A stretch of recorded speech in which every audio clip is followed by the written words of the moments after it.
ಪ್ರಿಯ ಪ್ರೇಕ್ಷಕ ಮಿತ್ರರೇ, ಮೀನರಾಶಿಯ ಮಾರ್ಚ್ ತಿಂಗಳ ಮಾಸ ಭವಿಷ್ಯ ಹೇಗಿದೆ ಅನ್ನುವಂಥದ್ದನ್ನು ಈ ವಿಡಿಯೋಲಿ ನಾವು ನೋಡೋಣ. ಪ್ರಮುಖವಾಗಿ ಮೀನರಾಶಿಯವರಿಗೆ ಅತ್ಯಂತ ಸಂತೋಷ ಅದೆಲ್ಲವೂ ಕೂಡ ಈ ತಿಂಗಳಲ್ಲಿ ಪ್ರಾಪ್ತಿಯಾಗುತ್ತೆ. ಯಾಕೆ ಅಂತಂದ್ರೆ ಬಹಳ ದಿನಗಳ ಕನಸು ಕೂಡ ಈ ಮಾರ್ಚ್ ತಿಂಗಳಲ್ಲಿ ನಿಮಗೆ ನೆರವೇರುವಂತಹ ಸಾಧ್ಯತೆಗಳು, ಲಕ್ಷಣಗಳು ತುಂಬಾ ಕಾಣ್ತಾ ಇದೆ. ಹೇಗೆ?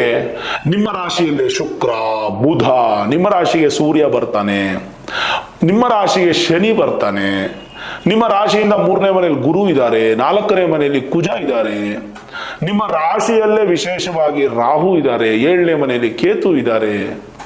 ಹೆಂಗಿದೆ ಅಂದ್ರೆ ಈ ಮಾರ್ಚ್ ತಿಂಗಳಲ್ಲಿ ಗ್ರಹಗಳೆಲ್ಲವೂ ನಿಮ್ಮ ರಾಶಿಯಲ್ಲೇ ಬಂದು ಸೇರ್ಕೊಂಡ್ಬಿಟ್ಟಿದೆ. ನಿಮ್ಮ ರಾಶಿಗೆ ದೃಷ್ಟಿನೂ ಇದೆ. ಕುಜ ಮಾತ್ರ ಎಲ್ಲೋ ಒಂದು 4ನೇ ಮನೆಯಲ್ಲಿ ದೂರ ಇದ್ದಾರೆ. ಒಂಥರ ಏನಪ್ಪಾ ಅಂತಂದ್ರೆ ಎಲ್ಲಾ ಬಲಗಳನ್ನ ಹೊಂದುವಂತಹ ಒಂದು ರಾಶಿ ಮೀನರಾಶಿ. ನಿಮ್ಮ ರಾಶಿಯಾಧಿಪತಿ ಗುರು ತೃತೀಯ ಸ್ಥಾನದಲ್ಲಿದ್ದಾರೆ. ಅವರೇ ನಿಮಗೆ ದಶಮಾಧಿಪತಿನೂ ಹೌದು. ಗುರುವಿನಿಂದ ನಿಮಗೆ ಅನುಗ್ರಹ, ಗುರು ಬಲ ಇಲ್ಲದಿದ್ರು ಕೂಡ ಸಿಗುತ್ತೆ, ಅನುಗ್ರಹ ಸಿಗುತ್ತೆ. ಯಾಕಂದ್ರೆ ಈ ತಿಂಗಳು ಪರಿವರ್ತನಾ ಯೋಗದಲ್ಲಿದೆ. ಹಾಗಾಗಿ ಗುರು ನಿಮ್ಮ ರಾಶಿಯಲ್ಲಿ ಇದ್ದಾರೆ ಅಂತ ತಿಳ್ಕೋಬೇಕು. ಹಂಸ ಯೋಗ ಅನ್ನುವಂಥ ಯೋಗ ನಿಮ್ಗೆ ಉತ್ಪತ್ತಿ ಆಗುತ್ತೆ. ತನ್ಮೂಲಕ ಧನ ಸಂಪತ್ತು, ಸಂತಾನ 3 ಕೂಡ ವೃದ್ಧಿ ಆಗುತ್ತೆ ನಿಮಗೆ. ಈ ಪರಿವರ್ತನಾ ಯೋಗದ ಫಲ ತುಂಬಾ ವಿಶೇಷವಾಗಿ ಅನುಗ್ರಹ ಮಾಡುತ್ತೆ ನಿಮಗೆ. ಒಂದು ಕಡೆ ಗುರು ನಿಮಗೆ ಚೆನ್ನಾಗಿದೆ ಅಂತ ತಗೊಳ್ಬಹುದು, ಮಾರ್ಚ್ ತಿಂಗಳು ಪೂರ್ತಿ ಗುರು ಬಲನೇ ಇದೆ ಅಂತ ತಗೊಳ್ಬಹುದು. ಯಾಕೆ? ಎರಡನೇದು, ರಾಶಿಯಿಂದ ಚತುರ್ಥ ಮತ್ತು ಸಪ್ತಮಾಧಿಪತಿ ಆಗಿರತಕ್ಕಂಥ ಬುಧ ಅವರು ಕೂಡ ನಿಮ್ಮ ರಾಶಿಯಲ್ಲೇ ನೀಚಭಂಗ ರಾಜಯೋಗದಲ್ಲಿ ವಿಶೇಷವಾದ ಫಲವನ್ನ ಕೊಡ್ತಾ ಇರೋದ್ರಿಂದ ಸುಖ ಹಾಗೂ ಪಾರ್ಟ್ನರ್ಶಿಪ್ ಬಿಸಿನೆಸ್ ಮತ್ತೆ ವಿವಾಹದ ಸಂಬಂಧ ಇಷ್ಟು ಕೂಡ ವೃದ್ಧಿ ಆಗುತ್ತೆ ನಿಮಗೆ. ಜೊತೆಗೆ ವಿದ್ಯಾಭ್ಯಾಸ ಕ್ಷೇತ್ರ, ವ್ಯಾಪಾರ ಕ್ಷೇತ್ರಕ್ಕೂ ಅಧಿಪತಿ ಅಂತ ಬುಧ ನಿಮಗೆ ಉತ್ತಮವಾದಂತ ಯೋಚನೆ, ಚಿಂತನೆ, ಲಾಭವನ್ನ ಕೊಡ್ತಾ ಇದೆ. ರಾಶಿಯಿಂದ 3 ಮತ್ತೆ 8ನೇ ಮನೆ ಅಧಿಪತಿ ಆಗಿರತಕ್ಕಂಥ ಶುಕ್ರನು ಕೂಡ ಪರಿವರ್ತನಾ ಯೋಗದಲ್ಲಿ ಬಹಳ ವಿಶೇಷವಾಗಿ ಮಾಳವ್ಯ ಯೋಗ ಅನ್ನುವಂಥದ್ದು ಈ ತಿಂಗಳು ನಿಮಗೆ ಕೊಡ್ತಾನೆ. ತನ್ಮೂಲಕ ಸೌಭಾಗ್ಯ, ಸನ್ಮಂಗಳ, ಸಂಪತ್ತು, ವಾಹನ ಯೋಗ, ವಸ್ತ್ರ ಯೋಗ ಇವೆಲ್ಲವೂ ಮಾರ್ಚ್ ತಿಂಗಳಲ್ಲಿ ಮೀನರಾಶಿಯವರಿಗೆ ಸಿಗುತ್ತೆ. ಒಂಥರ ಶುಭ, ಒಂಥರ ಸಂತೋಷ. ಏನೋ ನಿಧಿ ಸಿಕ್ತು, ಏನೋ ಲಾಟರಿ ಟಿಕೆಟ್ ಹೊಡಿತು, ಏನೋ ಅದ್ಭುತವಾದಂತ ಅನುಕೂಲ ಆಗೋಯ್ತು ಅನ್ನೋ ರೀತಿಯಾಗಿ ಮಾರ್ಚ್ ತಿಂಗಳಲ್ಲಿ ಮೀನರಾಶಿಯವರಿಗೆ ಅತ್ಯುತ್ತಮವಾದಂತ ಫಿನಾನ್ಷಿಯಲ್ ಬೆಳವಣಿಗೆ ಅನ್ನುವಂಥದ್ದು ಸಿಗುತ್ತೆ. ಯುಗಾದಿ ಹಬ್ಬ ಬರೋಷ್ಟೊತ್ತಿಗೆ ನಿಮಗೆ ಅತ್ಯಂತ ಸಮೃದ್ಧಿಯಾದಂಥ ಜೀವನ ಅನ್ನುವಂಥದ್ದು ಸಿಕ್ಬಿಡುತ್ತೆ. ಈ ತಿಂಗಳು ಪೂರ್ತಿ ತುಂಬಾ ಬ್ಯುಸಿ ಆಗಿರ್ತೀರಾ. ಯಾವ ತರ ಅಂತಂದ್ರೆ ನಿಮ್ಮ ಕೆಲಸದಲ್ಲಿ ಬ್ಯುಸಿ ಇರ್ತೀರಾ, ಪ್ರಯಾಣದಲ್ಲಿ ಬ್ಯುಸಿ ಇರ್ತೀರಾ, ಪೂಜಾ ಕೈಂಕರ್ಯಗಳಲ್ಲಿ ಬ್ಯುಸಿ ಇರ್ತೀರಾ, ದಾನ ಧರ್ಮಾದಿಗಳನ್ನ ಮಾಡೋದ್ರಲ್ಲಿ ಬ್ಯುಸಿ ಇರ್ತೀರಾ. ಅಡ್ಮಿನಿಸ್ಟ್ರೇಷನ್ ಕ್ವಾಲಿಟೀಸ್ ತುಂಬಾ ಚೆನ್ನಾಗಿರುತ್ತೆ. ಲೀಡರ್ಶಿಪ್ ಕ್ವಾಲಿಟೀಸು, ವ್ಯವಸ್ಥಾಪಕರಾಗಿರ್ತೀರಾ. ಹಲವಾರು ಆಪರ್ಚುನಿಟೀಸು, ಆಪ್ಷನ್ಸು ನಿಮಗೆ ಸಿಗುತ್ತೆ. ಅದನ್ನೆಲ್ಲ ಯುಟಿಲೈಸ್ ಮಾಡ್ಕೋತೀರಾ. ಹೀಗೆ ಬಹಳಷ್ಟು ಬದಲಾವಣೆಗಳನ್ನು ನಾವು ಕಾಣ್ಬೋದು.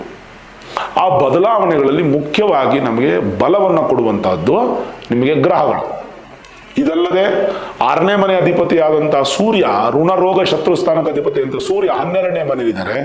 ಅವರು 14ನೇ ತಾರೀಕು ನಿಮ್ಮ ರಾಶಿಗೆ ಬಂದು ಬಿಡ್ತಾರೆ. ಅಲ್ಲಿಗೇನಾಯ್ತು, ಸಾಲ ಅನ್ನುವಂಥದ್ದು 14ನೇ ತಾರೀಕಿನವರೆಗೂ ಮಾತ್ರನೇ. 14ನೇ ತಾರೀಕು ಆದ್ಮೇಲೆ ಸಾಲ ನಿಮಗಿರಲ್ಲ, ಸಾಲ ಕಡಿಮೆ ಆಗುತ್ತೆ. ರೋಗಗಳಿದ್ರೆ ಕಡಿಮೆ ಆಗುತ್ತೆ. ಶತ್ರುಗಳಿದ್ರು ನಿಮಗೆ ಪಲಾಯನ ಆಗೋಗ್ತಾರೆ. ಅಲ್ಲಿವರೆಗೂ ನಿಮಗೆ ಋಣ ರೋಗ ಶತ್ರುಗಳು ಸ್ವಲ್ಪ ಬಾಧೆ ಕೊಡುತ್ತೆ 14ನೇ ತಾರೀಕುವರೆಗೂ. ಅದಾದ್ಮೇಲೆ ಅದು ಕೂಡ ನಿಮಗೆ ಸಮಸ್ಯೆ ಇಲ್ಲ. ಇನ್ನು ಕುಜನ ದ್ವಿತೀಯ ಮತ್ತು ಭಾಗ್ಯಾಧಿಪತಿ ಅಂತ ಕುಜ ನಿಮಗೆ ಚತುರ್ಥದಲ್ಲಿ ಕುಜ ದೋಷವನ್ನು ಕೊಟ್ಟಿರೋದ್ರಿಂದ ಸ್ವಲ್ಪ ಮಟ್ಟಿಗೆ ನಮ್ಮ ಕಡೆ ಹೇಳ್ತಾರಲ್ಲ, ಒಂದ್ ಕಡೆ ನಿಲ್ಲಲ್ಲ, ಕಾಲಲ್ಲಿ ಚಕ್ರತೆ ಇಟ್ಕೊಂಡಿದ್ಯಾ ಅಂತ, ಆ ತರ ಈ ತಿಂಗಳು ಪೂರ್ತಿ ಸುತ್ತೋದು ಜಾಸ್ತಿ. ಸುತ್ತಾ ಇರ್ತೀರಾ, ಚಕ್ರ ಇಟ್ಕೊಂಡು ಸುತ್ತಾ ಇರ್ತೀರಾ. ಸ್ವಲ್ಪ ಕೋಪ ಬರುತ್ತೆ. ಕೆಲವೊಂದು ನಿಮ್ಮ ಡಿಸಿಷನ್ಸ್ ಕರೆಕ್ಟ್ ಇರೋದಿಲ್ಲ. ಹಾಗಾಗಿ ಏನು ಮೇಜರ್ ಡಿಸಿಷನ್ಸ್ ತಗೋಬೇಡಿ. ನಿಮಗೆ ಯಾರು ಆಧಾರವಾಗಿದ್ದಾರೋ, ನಿಮ್ಗೆ ಯಾರು ಸಹಾಯಕರಾಗಿದ್ದಾರೋ, ನಿಮ್ಗೆ ಯಾರು ಸಂಬಳ ಕೊಡ್ತಾರೋ ಅವ್ರ ಮೇಲೆ ಒಂದು ಸ್ವಲ್ಪ ಪ್ರೀತಿ ಭಕ್ತಿಯನ್ನ ಕೊಡಿ. ನಿಮ್ಗೆ ಉದ್ಯೋಗ ಕೊಡ್ತಾರೆ, ಉದ್ಯೋಗ ಕೊಟ್ಟು ನಿಮ್ಮ ಜೊತೆಗೆ 1000 ಜನಕ್ಕೆ ಉದ್ಯೋಗ ಕೊಟ್ಟಿರ್ತಾರೆ. ಆ ಮಾಲೀಕನ ಬಗ್ಗೆ ಮಾತಾಡೋದು, ಈ ಥರದೆಲ್ಲ ಮಾಡಕ್ಕೆ ಹೋಗ್ಬೇಡಿ. ಜೊತೆಗೆ ನಿಮ್ಮ ಸ್ನೇಹ ಸಹವಾಸದಲ್ಲೂ ಕೂಡ ಸ್ವಲ್ಪ ಎಚ್ಚರವಾಗಿರ್ತಕ್ಕಂಥದ್ದು ಒಳ್ಳೆಯದು. ಈ ತಿಂಗಳು ನಿಮಗೆ ರಾಜ ಯೋಗ ಅನ್ನುವಂಥದ್ದು ಸಿಗ್ತಾ ಇರೋದ್ರಿಂದ ಈ ಯೋಗವನ್ನ ನೀವು ಪಡ್ಕೋಬೇಕು. ಪ್ರಯತ್ನ ಇರಬೇಕು, ಪ್ರಯತ್ನಶೀಲರಾಗಿರ್ಬೇಕು. ರಾತ್ರಿ ಮಲಗಿ ಬೆಳಗ್ಗೆ ಎದ್ದೇಳಷ್ಟೊತ್ತಿಗೆ ಏನೋ ಒಂಥರ ವಿಶೇಷ, ವಿಚಿತ್ರ ಅನ್ನುವಷ್ಟು ಅಭಿವೃದ್ಧಿಯನ್ನು ನೀವು ಕಾಣಬಹುದು. ಇನ್ನು ಶನಿ ಪ್ರಭಾವನ, ಶನಿ ಬಂದು ನಿಮಗೆ ಪ್ರಾರಂಭ ಶನಿ ಇತ್ತು, ಟೆಸ್ಟಿಂಗ್ ಟೈಮ್ ಇತ್ತು. ಇದೇ ತಿಂಗಳು 28ನೇ ತಾರೀಕು, ಮಾರ್ಚ್ ತಿಂಗಳು 28ನೇ ತಾರೀಕು ಶನಿಯಿಂದ ನಿಮಗೆ ಜನ್ಮ ಶನಿ ಪ್ರಾರಂಭ ಆಗುತ್ತೆ. ಜಾಗ್ರತೆ, ನಿಮ್ಮ ಮೂಲ ಜಾತಕವನ್ನು ತೋರಿಸ್ಕೋಬೇಕು. ಶನಿಯ ಪರ್ಸೆಂಟೇಜ್ ಅಂತ ತಿಳ್ಕೊಳ್ಳಿ. ಮೋರ್ ದನ್ 50% ಇದ್ರೆ ಓಕೆ, ಇಲ್ಲ ಅಂದ್ರೆ ಖಂಡಿತವಾಗ್ಲೂ ನಿಮಗೆ ಸ್ವಲ್ಪ ಸಮಸ್ಯೆಗಳಾಗುವಂತ ಸಾಧ್ಯತೆ ಇರುತ್ತೆ. ಯಾಕೆ ಅಂತಂದ್ರೆ ಜನ್ಮ ಶನಿ ಪ್ರಭಾವ ಯಾವತ್ತಿದ್ರು ಕೂಡ ನಿಮಗೆ ತೊಂದರೆಯನ್ನು ಉಂಟು ಮಾಡುವಂತ ಸಂದರ್ಭಗಳು ಬರಬಹುದು. ಜನರಲೈಸ್ ಆಗಿ ನೋಡೋದಾದ್ರೆ ಏನೇನಿದೆ, ಜನರಲೈಸ್ ಆಗಿ ನಿಮಗೆ ಯಾವ ತರ ಫಲ ಇದೆ ಅಂತಂದ್ರೆ, ಪಾಲುದಾರಿಕೆಯಲ್ಲಿ ಶುಭ ಫಲ, ವ್ಯವಹಾರಗಳಲ್ಲಿ ಉತ್ತಮ ಪ್ರಗತಿ, ಮನೆಯಲ್ಲಿ ಸಂತೋಷವಾದ ವಾತಾವರಣ, ಶುಭ ಕಾರ್ಯಗಳು ನಡೆಯುವಂಥದ್ದು. ಆರೋಗ್ಯದಲ್ಲಿ ಸಣ್ಣ ಪುಟ್ಟ ವ್ಯತ್ಯಾಸವಾದ್ರೂ 14ನೇ ತಾರೀಕುವರೆಗೂ ಮಾತ್ರ, ಅದಾದ್ಮೇಲೆ ತೊಂದರೆ ಇಲ್ಲ. ನಂಬಿಕಸ್ಥರಿಂದ ಸ್ವಲ್ಪ ಬೇಸರ ಆಗುವಂತಹ ಸಾಧ್ಯತೆಗಳು ಜಾಸ್ತಿ ಇದೆ.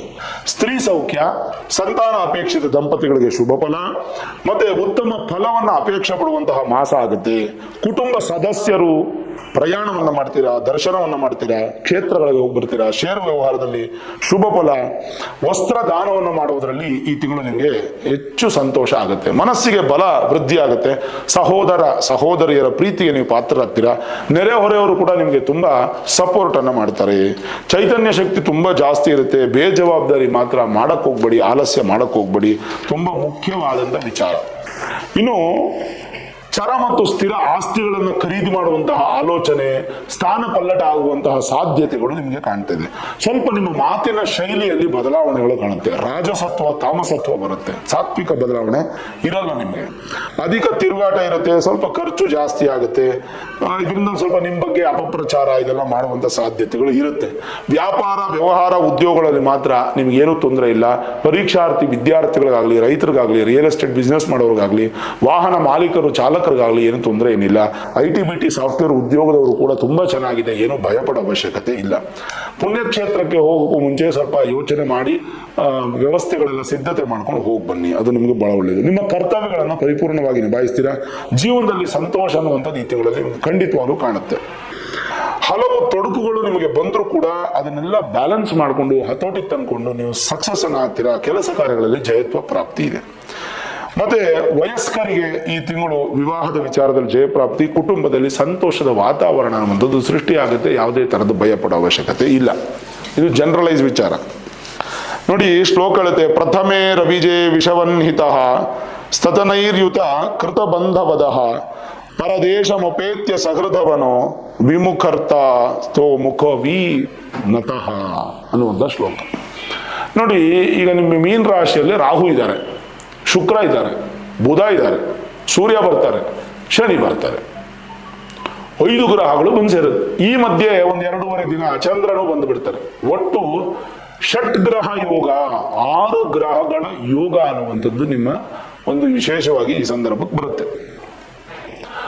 ಸರಿ, ಈ 6 ರಾಶಿಗಳು ಅಂದ್ರೆ ಒಟ್ಟು 7 ರಾಶಿ ಆಗುತ್ತೆ. ಸಪ್ತಗ್ರಹ ಕೂಟ ಯಾರ್ಯಾರು? ಚಂದ್ರ, ಶನಿ, ಸೂರ್ಯ, ಶುಕ್ರ, ರಾಹು, ಬುಧ, ಮತ್ತೆ ವಿಶೇಷವಾಗಿ ಗ್ರಹಗಳ ಗೋಚಾರದ ಬದಲಾವಣೆಗಳಲ್ಲಿ ಆಗಾಗ ಬರುವಂತಹ ಸ್ಥಿತಿಗತಿಗಳು. ಸಪ್ತಗ್ರಹ ಕೂಟ, ಷಡ್ಗ್ರಹ ಕೂಟ, 6 ಗ್ರಹಗಳಂತೂ ಖಂಡಿತವಾಗ್ಲೂ ನಿಮಗೆ ನಿಮ್ಮ ರಾಶಿ ಬಂದು ಸೇರುತ್ತೆ. ಒಂದು ಗ್ರಹ ಕೊಡ್ಲಿಲ್ಲ ಅಂದ್ರೆ ಒಂದು ಗ್ರಹ ಕೊಡುತ್ತೆ, ನೀವೇನು ಚಿಂತೆ ಮಾಡೋ ಅವಶ್ಯಕತೆ ಇಲ್ಲ. ಜನ್ಮ ರಾಶಿಯಲ್ಲಿ ಶನಿಯು ಸಂಚರಿಸುವಾಗ ಇದೊಂದು ಬಹಳ ಮುಖ್ಯ.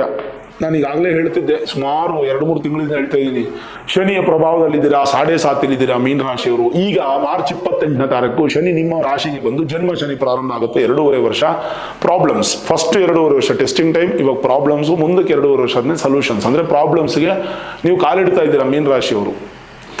ಪ್ರಾಬ್ಲಮ್ಸ್ ಕಾಲಿಡಬೇಕಾದ್ರೆ ನಿಮ್ಮ ಮೂಲ ಜಾತಕದಲ್ಲಿ ಶನಿ ಏನಾದರೂ ಮಿತ್ರ ಸ್ಥಾನವೋ, ಸ್ವಕ್ಷೇತ್ರವೋ, ಉಚ್ಚ ಸ್ಥಾನದಲ್ಲೋ ಇದ್ರೆ ತುಂಬಾ ಒಳ್ಳೇದು. ಇಲ್ಲ ನೀಚದಲ್ಲಿದೆ, ಶತ್ರು ಸ್ಥಾನದಲ್ಲಿದೆ, ಅಸ್ತಂಗತ ಆಗಿದೆ, ವಕ್ರಿ ಆಗಿದೆ ಅಂದ್ರೆ ಪ್ರಾಬ್ಲಮ್ಸ್. ಅದಕ್ಕೆ ನಿಮ್ಮ ಮೂಲ ಜಾತಕವನ್ನು ತೋರಿಸ್ಕೊಳ್ಳಿ, ವೇದಿಕ್ ಅಸ್ಟ್ರಾಲಜಿ ಪ್ರೆಡಿಕ್ಷನ್ಸ್ ಅನ್ನು ಮಾಡಿಸ್ಕೊಳ್ಳಿ. ಆದ್ರೆ ಮಾರ್ಚ್ 28 ಶನಿ ಬದಲಾವಣೆ ಆಗ್ತಾ ಇದ್ರೆ ಮಾರ್ಚ್ 29ನೇ ತಾರೀಕು ಎಲ್ಲಾ ಕಡೆ ದೊಡ್ಡ ದೊಡ್ಡ ಯಜ್ಞ ಯಾಗಾದಿಗಳನ್ನ ಮಾಡ್ತಾ ಇರ್ತಾರೆ. ಅವತ್ತು ಶನಿವಾರ, ಉತ್ತರಾಭಾದ್ರ ನಕ್ಷತ್ರ, ಅಮಾವಾಸ್ಯೆ, ಗ್ರಹಣ ಎಲ್ಲವೂ ಸೇರ್ಕೊಂಡಿರ್ತಕ್ಕಂಥ ದಿನ ಅವತ್ತು ಶನಿಗೆ ಪ್ರಿಯವಾದಂಥ ದಿನ. ಅಂದು ಶನಿ ಶಾಂತಿನ ಕಡ್ಡಾಯವಾಗಿ ಮಾಡಿಸ್ಕೋಬೇಕು ಮೀನ ರಾಶಿಯವರು. ಯಾವುದೇ ಕಾರಣಕ್ಕೂ ಇದನ್ನ ನೀವು ತ್ಯಜಿಸೋ ಹಾಗಿಲ್ಲ. ನಿಮ್ಮ ಊರು, ನಿಮ್ಮ ಗ್ರಾಮದ ಸುತ್ತಮುತ್ತ ಎಲ್ಲೇ ಶನೀಶ್ವರ ಯಾಗ ಮಾಡ್ತಿದ್ರು 29ನೇ ತಾರೀಕು ಮಾಡ್ಕೊಳ್ಳಿ. ಪೂಜೆಯಲ್ಲಿ ಖಂಡಿತವಾಗ್ಲೂ ನೀವು ಪಾಲ್ಗೊಳ್ಬೇಕು. ನೋಡಿದ್ರಲ್ಲ ವೀಕ್ಷಕರೇ, ಈ ವಿಡಿಯೋ ಇಷ್ಟ ಆಗಿದ್ರೆ ಲೈಕ್ ಮಾಡಿ, ಶೇರ್ ಮಾಡಿ, ಮುಖ್ಯವಾಗಿ ನಮ್ಮ ಚಾನೆಲ್ನ ಸಬ್ಸ್ಕ್ರೈಬ್ ಮಾಡ್ಕೊಳ್ಳಿ, ಬೆಲ್ ಐಕನ್ ಅನ್ನು ಪ್ರೆಸ್ ಮಾಡಿ.